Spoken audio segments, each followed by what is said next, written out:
گنتی اور اس کا 35واں باب جو 34 آیات پر مشتمل ہے۔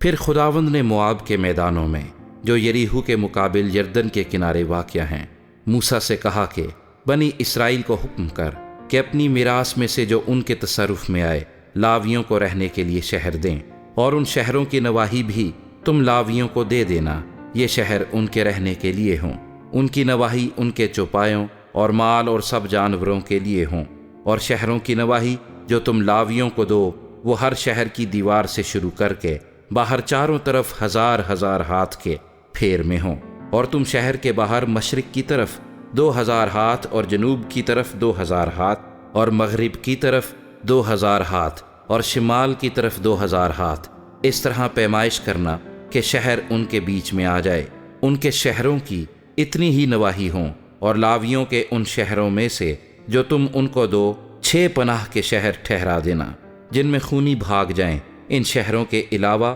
42 شہر اور ان کو دینا، یعنی سب ملا کر 48 شہر لاویوں کو دینا،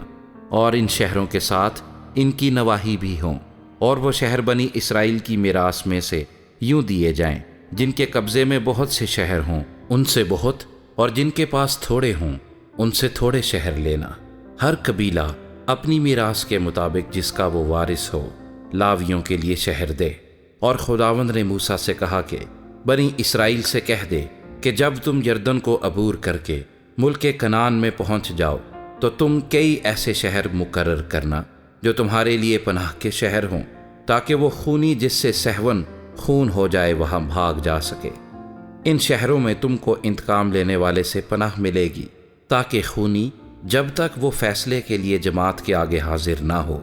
تب تک مارا نہ جائے۔ اور پناہ کے جو شہر تم دو گے وہ 6 ہوں، 3 شہر تو یردن کے پار اور 3 ملک کنعان میں دینا، یہ پناہ کے شہر ہوں گے۔ ان 6 شہروں میں بنی اسرائیل کو اور ان مسافروں اور پردیسیوں کو جو تم میں بود و باش کرتے ہیں پناہ ملے گی، تاکہ جس کسی سے سہون خون ہو جائے وہ وہاں بھاگ جا سکے۔ اور اگر کوئی کسی کو لوہے کے ہتھیار سے ایسا مارے کہ وہ مر جائے تو وہ خونی ٹھہرے گا، اور وہ خونی ضرور مارا جائے۔ یا اگر کوئی ایسا پتھر ہاتھ میں لے کر جس سے آدمی مر سکتا ہو کسی کو مارے اور وہ مر جائے تو وہ خونی ٹھہرے گا، اور وہ خونی ضرور مارا جائے۔ یا اگر کوئی چوبی آلہ ہاتھ میں لے کر جس سے آدمی مر سکتا ہو کسی کو مارے اور وہ مر جائے تو وہ خونی ٹھہرے گا، اور وہ خونی ضرور مارا جائے۔ خون کا انتقام لینے والا خونی کو آپ ہی قتل کرے، اور جب وہ اسے ملے تب ہی اسے مار ڈالے۔ اور اگر کوئی کسی کو عداوت سے دھکیل دے یا گھات لگا کر کچھ اس پر پھینک دے اور وہ مر جائے، یا دشمنی سے اسے اپنے ہاتھ سے ایسا مارے کہ وہ مر جائے، تو وہ جس نے مارا ہو ضرور قتل کیا جائے، کیونکہ وہ خونی ہے۔ خون کا انتقام لینے والا اس خونی کو جب وہ اسے ملے مار ڈالے۔ پر اگر کوئی کسی کو بغیر عداوت کے ناگہان دھکیل دے یا بغیر گھات لگائے اس پر کوئی چیز ڈال دے، یا اسے بغیر دیکھے کوئی ایسا پتھر اس پر پھینکے جس سے آدمی مر سکتا ہو اور وہ مر جائے، پر یہ نہ تو اس کا دشمن اور نہ اس کے نقصان کا خواہاں تھا، تو جماعت ایسے قاتل اور خون کے انتقام لینے والے کے درمیان انہی احکام کے موافق فیصلہ کرے،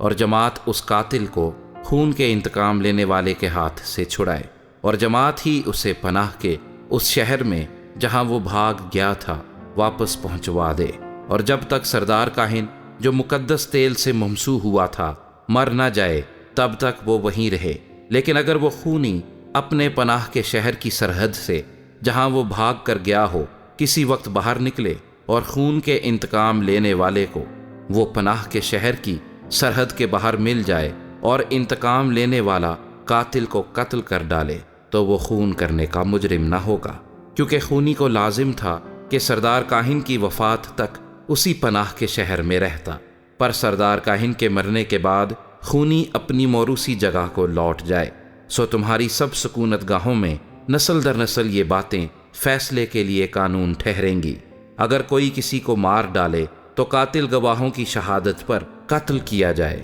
پر ایک گواہ کی شہادت سے کوئی مارا نہ جائے۔ اور تم اس قاتل سے جو واجب القتل ہو دیت نہ لینا، بلکہ وہ ضرور ہی مارا جائے۔ اور تم اس سے بھی جو کسی پناہ کے شہر کو بھاگ گیا ہو اس غرض سے دیت نہ لینا کہ وہ سردار کاہن کی موت سے پہلے پھر ملک میں رہنے کو لوٹنے پائے۔ سو تم اس ملک کو جہاں تم رہو گے ناپاک نہ کرنا، کیونکہ خون ملک کو ناپاک کر دیتا ہے، اور اس ملک کے لیے جس میں خون بہایا جائے سوا قاتل کے خون کے اور کسی چیز کا کفارہ نہیں لیا جا سکتا۔ اور تم اپنی بود و باش کے ملک کو جس کے اندر میں رہوں گا گندہ بھی نہ کرنا، کیونکہ میں جو خداوند ہوں سو بنی اسرائیل کے درمیان رہتا ہوں۔